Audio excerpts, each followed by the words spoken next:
Yaratilgan qatlamlar bo'yicha fail qo'shish quyidagicha amalga oshiriladi. Buning uchun birinchi o'rinda qatlamni atribut jadvalini ochib olishimiz kerak bo'ladi.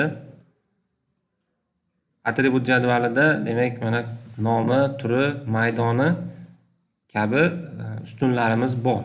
Bu ustunlarga yana qo'shimcha tarzda, misol uchun tashkil etilgan sanasi, biror bir tumanni tashkil etilgan sanasi ustunini qo'shishimiz kerak. Buning uchun nima ishlar qilish kerak?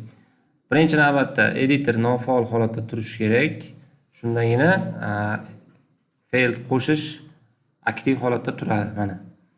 Mana bu yerda demak qo'shish turibdi. Buni ustiga bosadigan bo'lsak, bizdan o'sha qo'shmoqchi bo'lgan ustunimizni nomini kiriting degan joy chiqadi.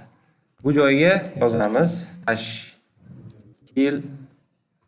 Har bitta so'zlar orasi tag chiziq bilan ajratiladi. Sanasi. Type'da short integer o'rniga date ga almashtiramiz, chunki sanali ma'lumot bo'lganligi uchun bu yerga sana kiritiladi. Aliasga probel asosida yozamiz. Tashkil etilgan sanasi. Va OK tugmasini bosib, yes bosadigan bo'lsak, bizga tashkil etilgan sanasi ustunini yaratib beradi.